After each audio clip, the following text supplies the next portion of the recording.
bioreaction of what was thrown off from the tailpipe and cars and so forth. Particulate matter, sources including burning fossil fuels in car exhaust. This is a big one here. Fossil fuel, the big one is coal. All right, coal throws off a lot of particulate. Effects include, you can see reduced visibility, certainly. Respiratory irritation makes it difficult to breathe. Methods of reduction include filtering, electrostatic precipitators, and also alternative energy sources. Solar power doesn't have particulate matter. Neither does hydroelectric power. Nitrogen oxides, NOx, the major source is auto exhaust. That's the big one. Primary and secondary effects include acidification of lakes. This would be from nitric acid formed.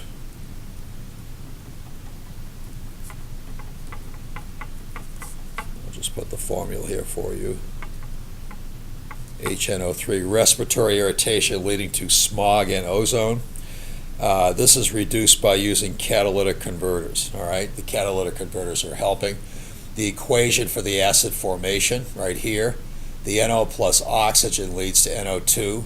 You add in water from the air, and there's your nitric acid formed there. Ozone, as we mentioned, is a secondary pollutant.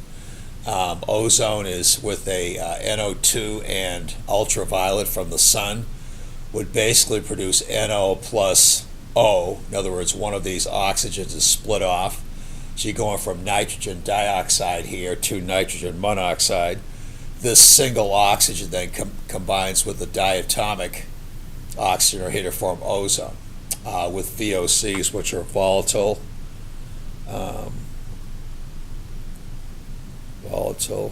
organic compounds. All right, causes respiratory irritation and plant damage, reduced by reducing NO emissions and VOCs. This is where the catalytic converter comes into play here, very big. Sulfur oxides are really big. If you forget everything else we've talked about pollution, do remember that coal, the tying with coal and sulfur, that's really important.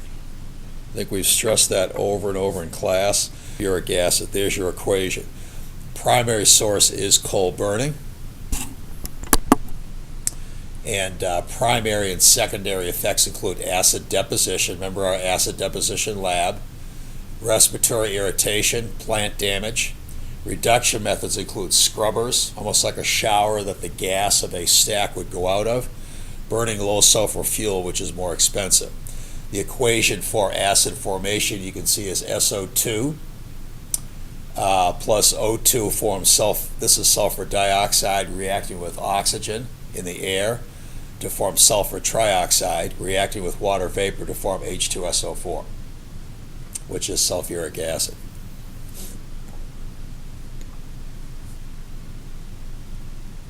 And that's the stuff that can acidify the lakes and all kinds of stuff like that. All right, carbon oxide, CO2, and CO sources including burning fossil fuels. CO2 is the combustion product. I think we've talked about that a lot. Incomplete combustion would be CO.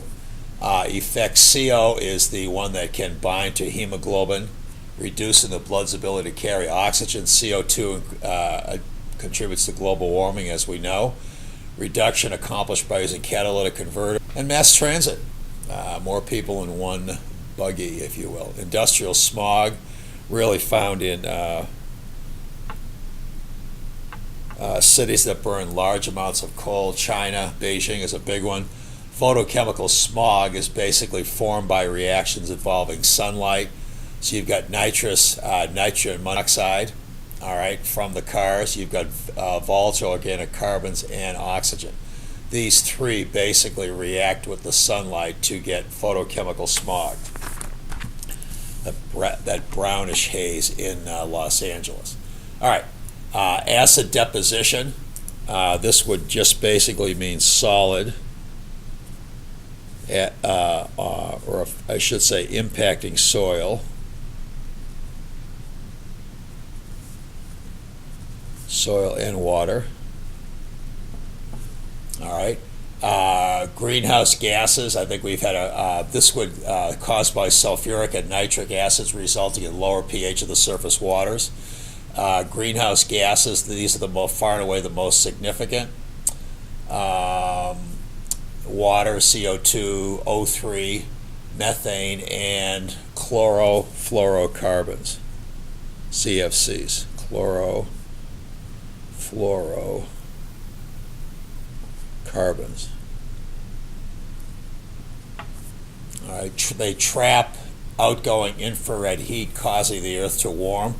The greenhouse effect is a vital process which is required for life to exist on Earth. So some of the greenhouse effect is a desirable thing. The question is it too much, which could lead to global warming?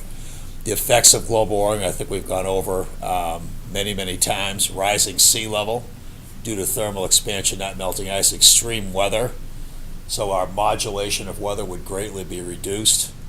Droughts, famine, and extinctions of species because their habitat is gone. Can't survive in hot or droughts, no water, and so forth. So in other words, extreme weather, really cold, really hot, really drought like we have in California now, really wet like we had in Boston this year. Ozone depletion, this was caused by chlorofluorocarbons, of the CFCs, which is the older refrigerants.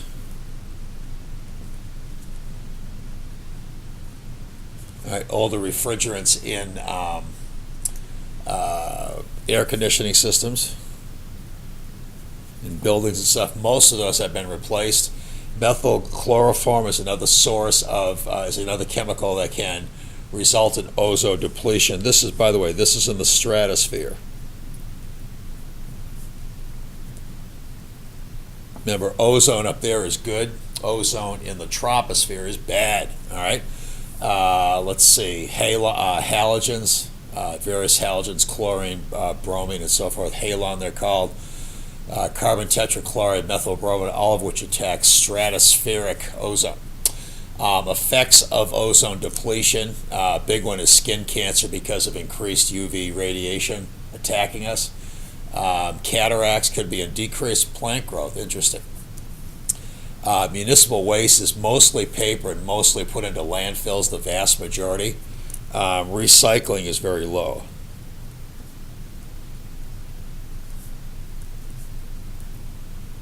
It's still around 18%. Even to this day, with people knowing about recycling, many people still refuse to, or will not, or don't understand recycling, and just will not get involved with it.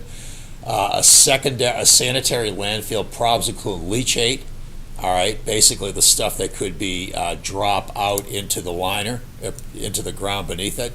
You can solve that with a liner with a collection system. Methane gas, which can it can be collected and burned. You can actually use this. This is a product of decomposition, the methane gas. You can use this as a fuel. It is natural gas. And the volume of garbage, which may be compacted and or reduced. So we can compact a big one. All right, incineration.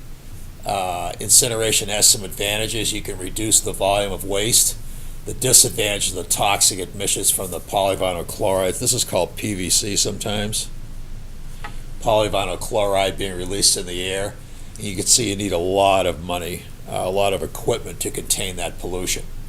Best solution for the waste problem is to reduce the amount of waste at the source. One big example, one thing that really fills up sanitary landfills, believe it or not, is diapers. All right, and disposable diapers really changed the way we raise kids.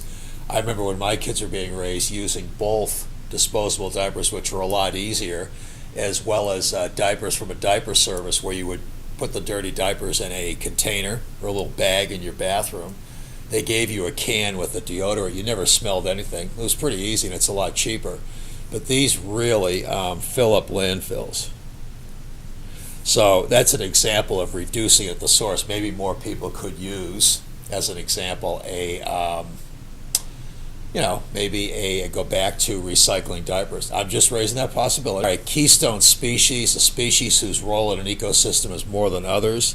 One example of this that we saw was the wolves in Yellowstone Park.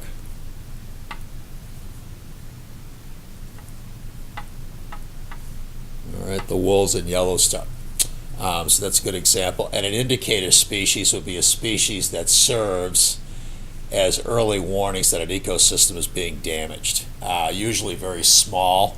You'll see the wastewater treatment plant will show us one today. Very small. Microscopic. Most endangered species have a small range, requiring a large territory, or live on an island. I don't know what you say about that, just the endangered species. That kind of makes sense, I think. In natural ecosystems, you can see 50 to 90% of pest species are kept under control naturally by predators, diseases, and parasites. I'm going to stop right there, and I'll get back with you I'll cover the rest of these on the next video. Thank you.